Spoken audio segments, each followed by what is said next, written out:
হে everyone, আমি Joyita from West Bengal. Good morning সবার আগে। তো এখন আমরা যাচ্ছি পাড়া রোডে। তো চলো আমাদের সাথে, তোমরা দেখে নাও পাড়া রোড কীরকম। ঘড়িতে বাজে সকাল 7টা। আমরা অ্যাকচুয়ালি সকাল সকালই বেরিয়েছি, কারণ গোয়াতে আসার পর সকালবেলাটাই একটু যা ওয়েদার ভালো থাকে, দুপুর হতে না হতেই এত রোদ দেয় যে বাইরে দাঁড়িয়ে থাকাটা সত্যি ডিফিকাল্ট হয়ে যায়। যার জন্য প্রতিদিনই চেষ্টা করেছি একটু সকাল সকালই বেরোনোর। তো ফাইনালি আমরা পাড়া রোডে এসে পৌঁছে গিয়েছি। আমাদের আসতে মোটামুটি 30 মিনিটের মতো সময় লেগেছে।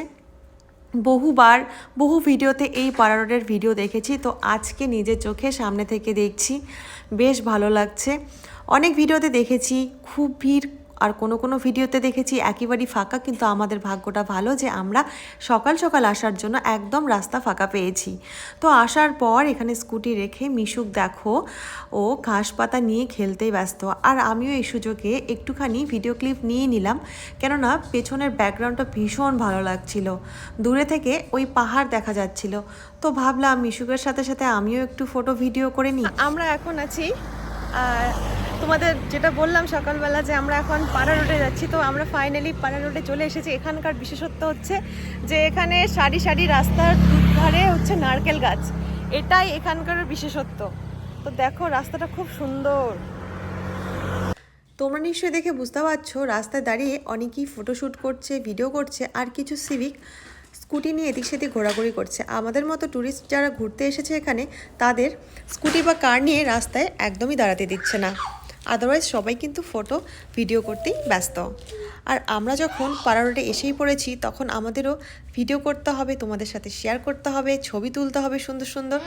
তাই আমরা আর বাকি নেই, আমরা তিনজনে মিলে অনেক ভিডিও করলাম, ফটো তুললাম। তো এসব করে মোটামুটি 30 মিনিটের মতো সময় আমরা এখানে থেকেছি।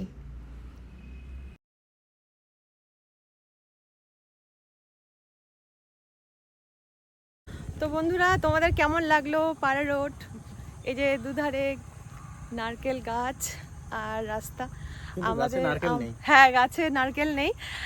এমনিতে খুবই সুন্দর একটা জায়গা, তবে আমাদের খুব একটা বেশি ভালো লাগেনি, সেরকম কিছু নেই বলতে গেলে। তবে কিছু মানুষের তো অবশ্যই ভালো লাগার জায়গা এটা। আর এখানকার এটাই বিশেষত্ব যে নারকেল গাছ আছে দুধারে রাস্তা, আর সবাই রাস্তায় এসে ছবি তুলবে। তো চলো। আমরা এখানে আধ ঘন্টার মতো থেকে সকাল 11টার মধ্যে হোটেলে ব্যাক করি, এবং ব্যাক করার পর ব্রেকফাস্ট করে নিই। তারপর আমরা সমুদ্রের উদ্দেশ্যে বেরিয়ে পড়ি। ভেবেছিলাম যে দুপুরবেলাটা সমুদ্রে গিয়ে একটু গা ভিজিয়ে আসবো, কিন্তু সূর্যি মামা এতটাই প্রখর রৌদ্র দিচ্ছিলেন যে আমাদের টিকে থাকাটাই খুব মুশকিল হয়ে যাচ্ছিল। আর অ্যাকচুয়ালি আমাদের বাচ্চা নিয়ে যেহেতু ঘুরতে হয়েছে, তাই জন্য আমরা সবসময় চেষ্টা করেছি রেস্ট নিয়ে ঘোরার। তাই জন্য আমরা সকাল আর বিকেলটাই সবসময় ঘুরেছি, কিন্তু দুপুরবেলাটা যতটা পেরেছি রুমেই থেকেছি। তো এরপর সমুদ্রে এসে দেখছি সমুদ্র ভালোই উত্তাল হয়েছে, আর রৌদ্রটা সত্যি একেবারেই সহ্যের বাইরে ছিল। তাই জন্য যতটুকু থাকা যায় বাচ্চা নিয়ে ততটুকুনি সময় থেকে আমরা আবার হোটেলে ব্যাক করে যাই। কারণ ওই তো আপনাদেরকে বললাম যে বাচ্চা নিয়ে যেহেতু ঘুরতে বেরিয়েছি, তাই জন্য একটু সময় নিয়ে ঘুরছিলাম।